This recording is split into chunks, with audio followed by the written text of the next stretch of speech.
Good morning, everyone. Welcome to the Smashi Business Show. I am Warid Ahmed. And I'm Abdul Majid. It's Friday, the 10th of January. It's Friday. Yeah, it's Friday. It's Friday. Friday.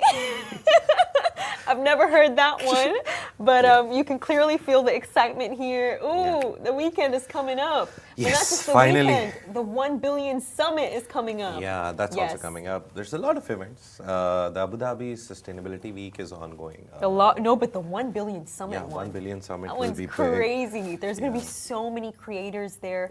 Yeah. It's actually expected that there's going to be 15,000 attendees. Yeah. Nice. It's a crazy one. It's a very crazy they're event. divided into like different parts. So YouTube will have its own area. Yeah. So if you want to meet YouTubers, you can go there. Snapchat, Instagram, Oh, Meta. so excited. So that's the nice thing that just whichever platform you're on or you want to build an audience, you can go there. Yeah. Find the tips and tricks. I'm so excited because Naguib Suarez is going. Yeah. Carl Tuckerson is going.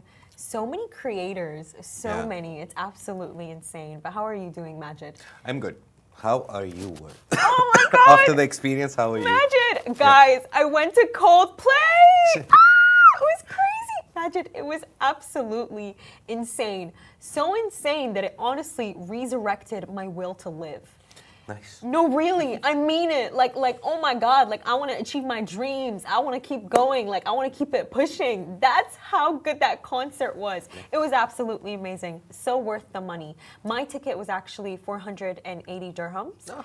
I was seated. I was one of the seated people. Absolutely insane experience. So did you sit? I did. No, honestly, I was standing. you know, nobody has asked me that, by the way. Yeah. Nobody, they were just like, oh, okay, seated. No, we all stood up. It was so insane. It was so beautiful and magic. Do you know it was so amazing? It was so well planned. Nice. Like, guys, look at this. That's music to my ears. There were 40,000 people there. 40,000. It was insane. You know, I have videos of people running, and I was like, oh my God. It was crazy, but they planned it so well. Yeah. It was so easy to walk in, get seated. By the way, the entire shuttle bus drama, it's not that deep. The entire shuttle bus thing, you know how all the media outlets have us all panicking? I actually did not use the shuttle bus, Majid. Nice. We actually parked somewhere. It was this like random building beside Zayed Stadium, and we walked. Nice. We walked. When did you and leave? then Like, where did you give the people who are going tomorrow? Oh, okay. I'll tell you everything. So basically, me and my sister, we went to the Emirati gas station beside Expo, and then our best friends picked us up from there at 6 p.m. on the dot. We arrived at that random place we parked in at 7:30 p.m. Nice. Our walk took us about like 30 minutes. Yeah. They were closing the gate at 8:30. We were all Yeah. panicking. We were like, oh my God, are they going to start at 8? Are they really going to start early? We arrived. We sat down. 8:25. We were there. 8:35, 8:40, they started. They had started the concert. You don't have to panic. Honestly, the shuttle bus situation, even if you're not a part of the shuttle buses, taxis, Ubers, it's all fine. They can drop you. You can walk. And so the it's good very part easy. is weather is good. So you can walk easily. Ooh, yeah. Speaking of weather, Majid, I do have a tip for all of you. Do wear a sweater. Although, yes, it's 40,000 people there, it's actually still cold. You know, I felt like the air constantly like swinging against my face. No, really, it was really strong. It gets really cold after, so bring an extra jacket. Yeah, for your return ride, most probably you'll need a jacket. But Majid, do you when know did what it end was, around? it actually, it ended at 10. It ended at 10. I got home at 12:50, but that's because I stopped at McDonald's. So it's a really 1 hour, 15, 20-minute concert. Make sure to eat. Yeah. Make sure to eat before you go because you don't want to miss a single song. Yeah. You don't want to miss a single song. It's insane. But Majid, do you know what really got me about the entire experience? I remember, you know, Coldplay, they said something that really like, it gave me goosebumps. He was saying, this is honestly one of the best diverse crowds I could have ever dreamed of. Nice. And then I deeped it because think about it. They're going to all these countries. Yeah. And what I noticed is that when they're hosting a concert in like Argentina, the entire audience is what? Argentinians. Yeah. You don't actually see anything else. But in this concert, there was Lebanese people, there were Argentinians, UAE. there were Pakistanis, there were Honestly, it was so. By the way, it was so diverse. Even when I was walking, like by the way, my ear, I was starting to get claustrophobic because of the amount of languages I was hearing. I was like, yeah, and everyone was loud, and you're catching up these different accents. It was so diverse. It was so diverse, and it really made me reflect on like this country, the UAE, how many different people are here. Because no, genuinely, Majid, the concert, it was different people. It was so many different people, but. You know, imagine this entire experience. I know you're wondering, like, Ward, like, why are you still so hyped about this? Like, it ended. Not only was it Coldplay, but, you know, Majid, I've actually always been one of those people who I don't spend on experiences, on concerts. This is actually my first concert. It was my first concert. And the type of person that I've been, you know, growing up, the way that I spend money has actually always been a means to an end for me. Money has actually always been a more of a, okay, I have to fulfill all these duties, all these expenses, go get the grocery, things like that. That's always been what money is for me. And like I was happy when I get it, because it's like, okay, I can make my friends happy. I can now go out with them and make them happy. Money has never been about making myself happy. So I guess when I've been making it, that's why I've never been actually excited about the process, because I was never able to actually get experiences from the money. Do you understand where I'm going with this? Yeah. It was genuinely always a means to an end for me. And I remember someone actually in the office, they were telling me, you know, Ward, you're gonna get more and more excited about working when you start becoming that person who's like planning trips. You know, you're planning trips, you're planning to travel, you're going to concerts. And I didn't understand what they meant until I went to that concert. Yeah. And I realized, like, oh my God, like, man, this is what you live for. Do you see what I mean? Like, this is you live for those experiences. You live for those like trips. Earn the money, and obviously spending it on yourself is good. Yeah. It's always good. It's a good feeling that I worked hard and then I got this feeling out of the money that I got. I don't spend money on myself, by the way, Majid. Everyone should. No, Everyone should spend some money on themselves. I always like to, whatever money that I get, it's always been for me about the people around me. It's never myself. Like, even like all my clothes, I'm just one of those really lucky people. My family friends happen to travel outside and get me like gifts. And because it's so many, it's like, okay, I don't need to go shopping. So my money, I always dedicated it to those around me. I always, you know, preferred them receiving instead of me receiving. So this concert was me receiving for the first time and realizing, like, wow, money buys you experiences. I know it's something so simple. You can travel, that's experiences. Eat good food. Yeah, I know from home bakery, I guess. Yes, ooh, home bakery, our first topic of the day. So Hind Mulla, the owner of Home Bakery, has gone on to tell the story of Home Bakery and how it has become a symbol of Emirati pride. Yeah. And Hind Mulla is actually my favorite entrepreneur, Majid. Because I go to Home Bakery. Oh my God, Majid, you will have not lived until you have tried her Nutella chocolate chip cookies. They sell them on Noon Minutes, by the way. Oh, so you can order them. They're insane. Her cookies, everything that she has. And by the way, I am a foodie. I love food. So especially cookies, I've tried out different places, Milk Bakery, Billionaire's Cookies. I've tried out all these cookie places. She makes the best cookies. Her desserts, they're insane. Yeah. They're really good. Oh, her story is, to be honest, this is the first time I've heard like a detailed view of her story. She talks about having ADHD and struggling with it. She talks about leading the kitchen, that she started in the kitchen around 10 years. When she was 10 years old, experimenting, obviously. Kids always try to go to the kitchen to cook something with their parents. And she went into the kitchen, started experimenting. Her father was one of the figures who pushed her to do better. Oh, you do this, you do that. She tells that when some guests were there and I became quite good at baking, so he would tell me, can you make something sweet for us? Aww. So he is motivating her as well. And you know, he actually funded her first store. Yeah. So basically, she was operating from her home, and then at some point, her dad is the person who pushed her and said, why don't you actually make it a coffee shop? Yeah. It wasn't always a coffee shop. It was just her selling baked goods. And her dad stepped in and he said, make it a coffee shop and I'll help you open the first one. There's actually 11 stores. There's 11 stores. There's also one in Saudi Arabia, and there's also plans to open another one. But Majid, let me tell you something really special about Hind al Mulla. So, you know, all my Emirati friends, I have friends who know her personally. And you know what they told me? Before she even actually started selling the cookies, Hind used to send them the cookies in their schools. Nice. My best friends told me that we'd actually get her, she has these like, these chocolate melt cookies. I'm not sure if that's a specific name, but she'd send them to them in school and they'd try them out. They'd try out her cookies. Nice. And based on that, she'd like change the recipe, she'd fix it. So imagine this, you know, before she became such, like her home bakery became such a successful homegrown business, she used to send it to schoolgirls. She sent her recipes, her cookies, and that's why I find it so inspiring.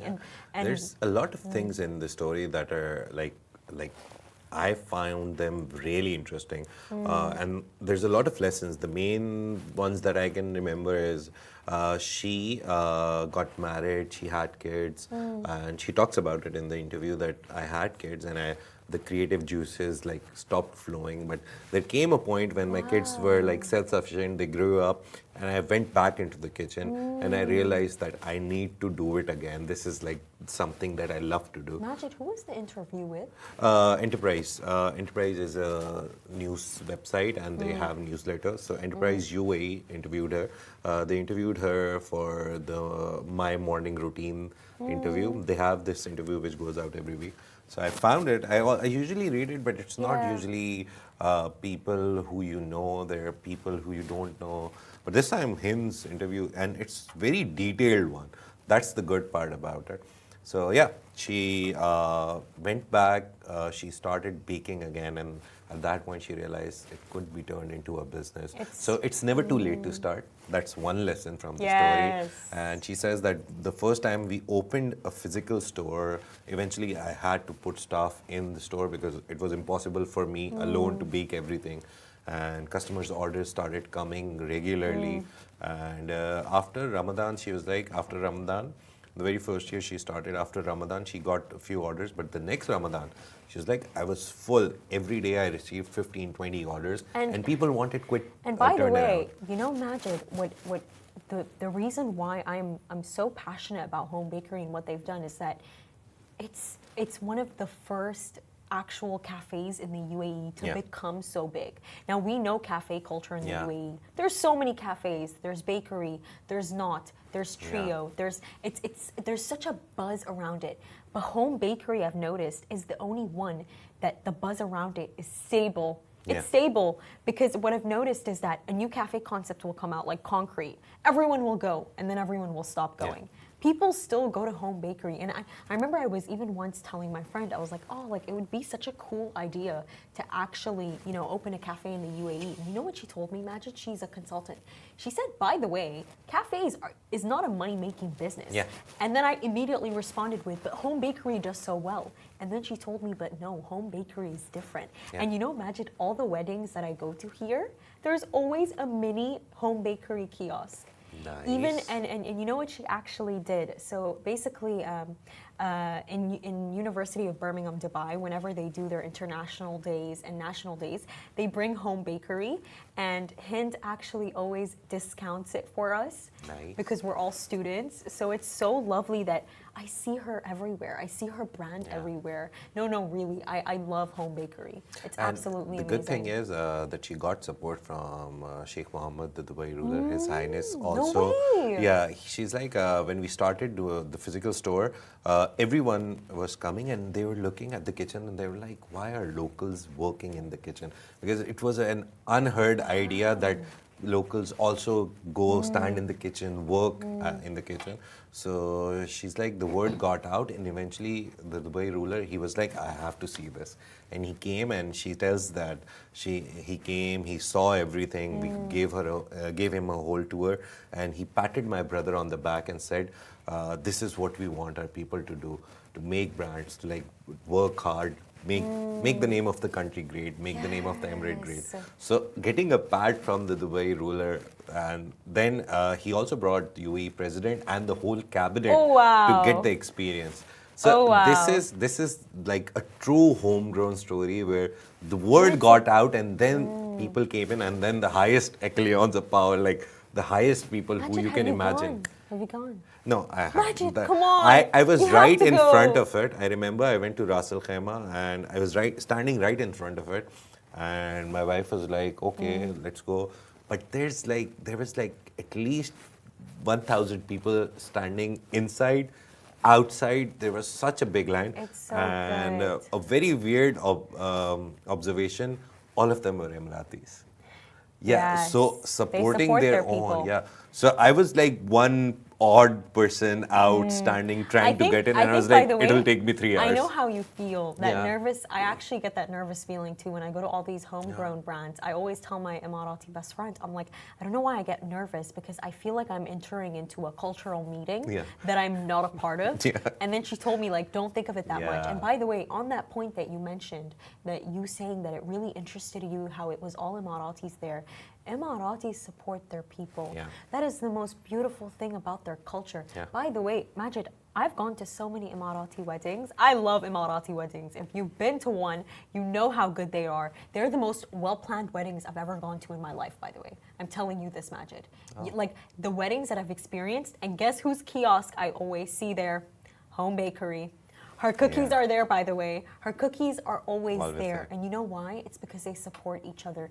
Even my best friend who has, she has a homegrown business in the UAE. It's called From the Arabs. She creates candles. Guess what? When I go to the weddings, what do I see? I see her candles. They buy her candles. They support each other. And that's what I love so much. Like, you know, we see it time and time again in the UAE. Just recently, you know, the housing projects that His Highness Sheikh Mohammed approved that were worth, I believe, 1.5 billion dirhams that he approved for Emirati citizens. 5.1. Oh. Yours. 5 billion. Oh wow! Yeah. My bad, guys. No, but it shows. It's when you see stuff like this. They approved housing projects for Emirati citizens. There were over 3,000. There was over 3,000 homes approved, and so when you see that, it's so beautiful. They're always supporting their people, and they're supporting their people in every single sector. And whether to be it's honest, cafes, whether it's homes. Not only Emiratis that I've realized, because a lot of cafes, there was this time in around, I would say August, September, when there's like the summertime is ending and the weather is not that great. A lot of our rulers, they traveled outside, they traveled to London and all these places. And I saw that some of the brands that were started by non-Emiratis, but were started in the UAE, they expanded into London. The Dubai ruler was there to visit them in London. So he found the places which are UAE originated, even started by local, not local people, like residents only. He went to those places. There were videos circulating and all that. So it shows that he doesn't only care about Emiratis. The other people who start a business here and then expand, whenever they get a chance outside of the country, even, You know they what go this there. Is? Caillou. Caillou, it's basically this bakery, and they actually opened in England. And it's in Saudi Arabia. It's also in the UAE. I'm not sure if it was founded in Saudi or here, but it expanded into England, and all of the Khalijis are going there, by the way, Majid. It's not even just like Emiratis or Saudis. They're all going there to support it. And by the way, just a fact check on the housing projects by Sheikh Mohammed. Majid is right. It's 5.4 billion dirhams, but it's 1.4 to 1.5 billion dollars. So we were both correct, I guess. We were both correct in that sense. But you know, Majid, like, just on the on the topic of like Dubai culture and this culture that we have, man, I wish more people saw it. Like, you know, just recently, I was telling Majid this so passionately. So Kevin O'Leary actually has the Emirati citizenship. If you know Kevin O'Leary, you know Shark Tank. You know, he's on Shark Tank. It's really entertaining. And he got the Emirati citizenship. And I just started reading through the comments on LinkedIn. And someone said, oh, this still shocks me. I mean, how is he going to choose somewhere like Abu Dhabi to live? I mean, doesn't he know that the desert conditions in 10 years' time are going to be so deplorable? And I was like, excuse me. Have you been to Abu Dhabi? Have you been here? They haven't been here. And you know, Yeah. yesterday I was speaking to my best friend Magic. You know what she told me? She went to study abroad in France, and she said that she once brought for her classmates dates. They didn't even know what dates were. And then I asked her, I was like, oh, were the people who didn't know what the dates were they from different nationalities? And she said yes. Yeah. They were from Hong It's Kong. like- They didn't know that they've never seen a palm tree in their life. What I've seen towards in the last decade, to be honest, people have started traveling more and like exploring other countries. Traveling vloggers, they have added to the knowledge of people. If you can't travel, you just watch their videos. Yeah. But the generalizations that we have about certain areas, like the Middle East, oh, it's all desert, it's all heat. Those are wrong. Like Africa, oh, there's only poverty. You go to Kenya, you go to South Africa, you go to you go to Nigeria. Like 2 years ago, I found a Nigerian friend. I was working with him. I realized they have the biggest film industry in Africa. No way. Nearly 70% of their GDP Oh, comes from their filmmaking. music is good. Yeah, so imagine the kind of things that people are missing out on just believing these generalizations. Magic, can you say that number again? Nearly 70% of their GDP is based on films. The Nigerian movie stars, yeah, the movie industry, the film industry, the whole entertainment industry. So imagine, you would never think of Nigeria like that, right? Because No. generalizations are, oh, Africa, poverty, this, that, corruption. No, they have a film industry. Some places have great food culture. South Africa is very big in sports. Cricket, they're a big team. Rugby, they're a big team. So generalizations now, thankfully, they're moving away because of all these people They're making still videos there, about Majid. areas. They're They're there, still but there. those people need to travel or at least go on YouTube and find a good travel vlogger who's been to every country and watch them talk about countries.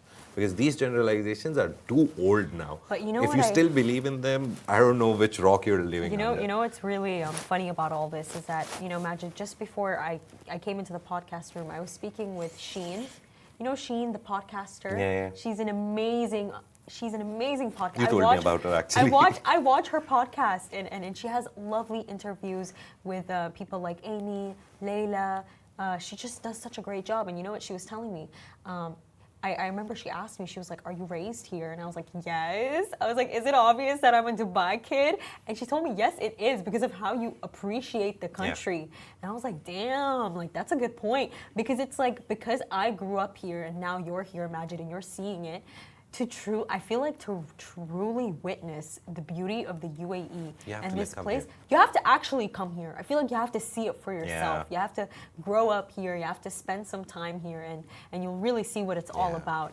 And, you know, moving to our next topic of the day. Now, Oman's economy is actually growing, and it's really growing. It's actually set to grow by 3.1% in 2025. And this is actually driven by how it's diversifying. It's driven by its non-oil sector. However, the concern here is that, you know, due to Trump bringing in new tariffs, this could actually halt foreign investments in Oman. Yeah, the OIA, the Oman Investment Authority, they pull out a whole forecast for 2025. Before that, the Oman government also published it. But according to Oman Investment Authority and also Oman, they're looking for foreign funding. It's foreign direct investment. They're looking for projects where people can come in and invest in those projects. The only problem that they saw and they quoted in the report is that if Trump's policies, which he has promised throughout his election, and when he gets elected, when he gets put on the seat on January 20th, I guess, as soon as he comes on the seat, if he goes through with those plans where he's like, if you are a BRICS country, I will put 100% tariff on you. If you're this country, I will do this to you. So if he somehow manages to fulfill all his plans, those countries will go into an economic shock. And because of that, they won't be able to invest anywhere. So that is why Oman's outlook was pretty clear that if his policies are implemented, not only Oman, all the Middle Eastern countries will suffer, all the European countries, everyone basically who does trade with US and nearly everyone does trade with US. Yeah. Everyone will suffer. So yeah, this was one economic outlook out of the whole Middle East. Most probably as soon as he comes, or maybe soon enough, we'll get more outlooks because every country will do a forecast for its economy. IMF will do the forecast for every country. World Bank will do the forecast for every country. So we'll finally get a picture of Yeah. what will happen when he actually comes into power and implements whatever he has promised. No, but you know, when it comes to Trump, Majid, I always love the deals that Trump has in the Middle East. Yeah. Honestly. He loves the region. That's the good deals part. He does love the region, Yeah. and he also does love Oman. Yeah. In fact, Oman Group has actually partnered with the real estate developer Dar Global, who is headquartered in Dubai, to actually create a $500 million Trump-backed luxury resort. So we're going to see, and I believe it's going to come around 2028 in Oman. So we see how much Trump loves the region. The I mean, problem is investing Trump- in a luxury resort like that. Trump loves the region. The region loves Trump, Yeah. to be honest, because They he's love- a businessman. they do, they and do. this region loves businessmen because they only talk about numbers and, we Trump can do is this. unique. The problem with Trump is that if he puts sanctions on countries which also do trade with Middle East, and nearly everyone does the trade with Middle Yeah. East because oil and then now non-oil exports as well. So if he puts this policy in place for their partner countries as well, Middle East will suffer. So he will have to evaluate. I don't think he'll come up, do whatever he has said. No president in the history of US or in the history of world has fulfilled all the promises. I think it's always the drama of being elected. So they'll make 100 promises and they'll fulfill 5, and then they'll plaster it all over the walls and be like, okay, we did these 5 and let's go to the next election and win that. So that's the plan. Hopefully, whatever he is promising won't be implemented, because it's not going to be bad for Middle East only. It's going to be an economic shock for the world, because all these tariffs will cause problems for everyone, not only the Middle East. So let's see. As soon as he comes, we'll know. Yes, It's just 10 days away. But just to give you guys more context on the deals Yeah. that Trump has with the Middle East, just very recently, Trump has signed a deal with the Damac Hill CEO and owner Hussein Sajwani that is worth $20 billion to build data centers in the UAE. They have In the the Trump. US. I mean, Yeah. in the U.S. Sorry, my bad. And they also have the Trump towers that are coming Yeah, here. that are coming here. And we also have the Trump golf course that's in Damac. And by Yeah. the way, Trump is very luxurious, because I visited that golf course, Majid. By the way, like, me saying it and you actually seeing it in real life are two different things. I remember we were visiting our family friends, and then I went to the backyard, and you could actually go to the golf course through the backyard. You just jump, you'll immediately land. And I remember looking at it and I'm like, oh my God, this is humongous. It was so humongous. It was so large and beautiful. So with Trump, something that I definitely have with him is that the trust in him is high. Yeah. And I see why. It's for a reason. He's a businessman. He is, and he's a really good one. Businessmen love businessmen Of course. because they're always about making deals. Yeah, and Yeah. finally, for our final topic for today, Mashreq has further expanded into Pakistan with digital banking. Yeah. So UAE's Mashreq, which originated in Bahrain as the bank, but then became Mashreq and centered in UAE.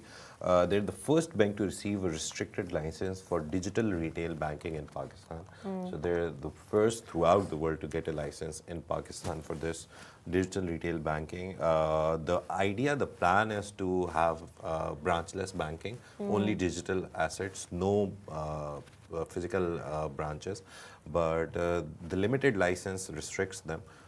So they'll start with digital banking and physical location, but most probably after they show that it is a good thing, they'll move away from it and become a digital-only bank soon. Yeah. But Mashreq is big in Pakistan. Mashreq is one of the, Really? one of the most famous ones outside banks. So we have ADCB, we have Dubai Islamic Bank, we have all these banks in Pakistan, the foreign banks. We have our local Is it a products as well. favorite among people in Yeah, Pakistan? depends. The best one that everyone loves is Standard Chartered because of their services and their dollar accounts, and they have like so many services that other banks usually, even if you get those services, there's always problems going on.